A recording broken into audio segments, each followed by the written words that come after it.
ശബ്ദരേഖാ വിവാദം പിന്തുടരുന്ന രാഹുൽ മാങ്കൂട്ടത്തിലിന്റെ കാര്യത്തിൽ എന്ത് ചെയ്യണമെന്നറിയാതെ കോൺഗ്രസും പിന്നെ CPM-ഉം പാലക്കാട് തദ്ദേശ തെരഞ്ഞെടുപ്പിൽ പ്രചാരണത്തിൽ സജീവമായ മാങ്കൂട്ടത്തിലിനെ മാറ്റി നിർത്താനാകാതെ കോൺഗ്രസ് പ്രതിരോധത്തിലാണ്. എന്ത് പറഞ്ഞ് എതിർക്കുമെന്നറിയാതെ CPM-ഉം അതേ പാതയിലാണ്. ഇത് മാത്രമാണ് എന്തെല്ലാം കാര്യങ്ങളാണ് പറയുന്നത്. ഹൂ കെയേഴ്സ് ഇവരെയൊക്കെ ആരും മൈൻഡ് ചെയ്യുന്നു. ഇതാണ് രാഹുൽ മാങ്കൂട്ടത്തിലിന്റെ ഒരു പൊതുരീതി. കോൺഗ്രസ് പാർട്ടി സൈഡാക്കാൻ നോക്കുന്നുണ്ടെങ്കിലും രാഹുൽ സജീവമാണ്. പിന്തുണയുമായി എത്തുന്നത് എന്തിനും മുതിർന്ന നേതാവ് കെ സുധാകരനാണ്. ഞാനതൊക്കെ അന്വേഷിച്ചു. ഞാൻ അന്വേഷിച്ചത് രണ്ട് ചീത്ത പറയാൻ വേണ്ടിയാണ്. പക്ഷേ മറുപടി എല്ലാം കേട്ടപ്പോൾ എനിക്ക് തോന്നി ഐ വാസ് റോങ് എന്ന് തോന്നി. ഞാൻ അവനെ വിളിച്ചു, ഇന്നലെ സംസാരിച്ചു. അങ്ങനത്തെ ഒരു പ്രശ്നങ്ങളൊന്നുമില്ല. നമുക്ക് അവനെ കുറിച്ച് തർക്കങ്ങളില്ല. അവൻ്റെ പാർട്ടി കോൺഗ്രസ് ആണ്. കോൺഗ്രസ് അവനെ അവിശ്വസിക്കുന്നില്ല. ആര് പറഞ്ഞാലും നമുക്കത് പ്രശ്നമല്ല. അത്രയ്ക്ക് പിന്തുണയില്ലെങ്കിലും ഞാൻ ഇനി എന്നാ ചെയ്യാനാ എന്ന നിലപാടാണ് KPCC പ്രസിഡന്റ് സണ്ണി ജോസഫിന്റേത്. അദ്ദേഹത്തെ പാർട്ടി സസ്പെൻഡ് ചെയ്തിട്ടുണ്ട്. അദ്ദേഹത്തെ തിരിച്ചെടുത്തിട്ടുമില്ല. അദ്ദേഹം ഒരു MLA എന്ന നിലയിൽ അദ്ദേഹത്തിൻ്റെ പ്രവർത്തന അവകാശങ്ങൾ ആർക്കും നിഷേധിക്കാൻ കഴിയുകയില്ല.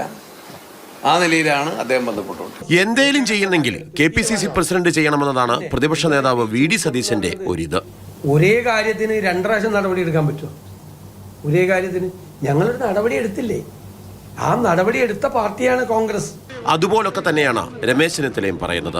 KPCC പ്രസിഡന്റ് അദ്ദേഹത്തെ പാർട്ടിയിൽ നിന്ന് സസ്പെൻഡ് ചെയ്തത്. അപ്പോൾ അത് പുനഃപരിശോധിക്കേണ്ടത് KPCC ആണ്. അതുകൊണ്ട് തന്നെ നടപടി നേരിടുന്ന ഒരു വ്യക്തിയാണ് അദ്ദേഹം. എങ്ങനെ പരിപാടി പങ്കെടുത്തു എന്ന് എനിക്കറിയില്ല. എന്നാൽ ഒരു പരാതി കിട്ടിയാൽ ഒരു കിടിലൻ നടപടി എടുത്തേനെ എന്നാണ് K മുരളീധരൻ പറയുന്നത്. ഞാൻ പറയുന്നത് തെറ്റ് ആര് ചെയ്താലും അത് ശിക്ഷിക്കപ്പെടണം. അപ്പോൾ ധൈര്യമായിട്ട് എഴുതി കൊടുക്കണം. കാരണം എന്താണെങ്കിലും സമൂഹത്തിൻ്റെ പ്രൊട്ടക്ഷൻ ആ കുട്ടിക്ക് ഉണ്ടാവുമല്ലോ, ആരാണെങ്കിലും. അതുകൊണ്ട് അത് പുകമറയിൽ നിർത്തുന്നത് ശരിയല്ല.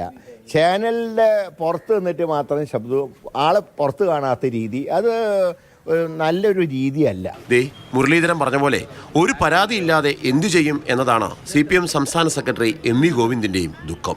അവര് ഈ കാര്യം സംബന്ധിച്ചിടത്തോളം ആക്ഷേപം നൽകിയിട്ടില്ല എന്നുള്ളത് കൊണ്ടാണ് അദ്ദേഹത്തിന് ജയിലിൽ പോകാതിരിക്കാൻ കഴിയുന്നത്. അതുകൊണ്ട് അപേക്ഷ നൽകുകയാണെങ്കിൽ അല്ലെങ്കിൽ പരാതി കൊടുക്കുകയാണെങ്കിൽ അതിനനുസരിച്ച് നിലപാട് സ്വീകരിക്കും. പാർട്ടി വിലക്കുണ്ടെങ്കിലും രാഹുലുമായി പ്രചാരണത്തിനിറങ്ങിയ പാലക്കാട്ടെ സ്ഥാനാർത്ഥിയാകട്ടെ ഭയങ്കര ഹാപ്പി. നല്ല രീതിയിലാണ് ജനങ്ങളും സ്ഥാനാർത്ഥികളൊക്കെ കാണുന്നത്. അദ്ദേഹം പ്രചരണത്തിന് വരുന്നത് വളരെ നമുക്ക് പോസിറ്റീവാണ് ഉള്ളത്. ചുരുക്കത്തിൽ രാഹുവല്ല കേതുവാണെങ്കിലും തനിക്കൊന്നുമില്ലെന്ന നിലപാടിലാണ് രാഹുൽ മാങ്കൂട്ടത്തിൽ. നമ്മളോ പാലക്കാടോ നാട്ടിലെ ജനങ്ങളോ ഇതിലൊന്നും കൺസേൺഡ് അല്ല. Who cares. Mathrubhumi news, Thiruvananthapuram.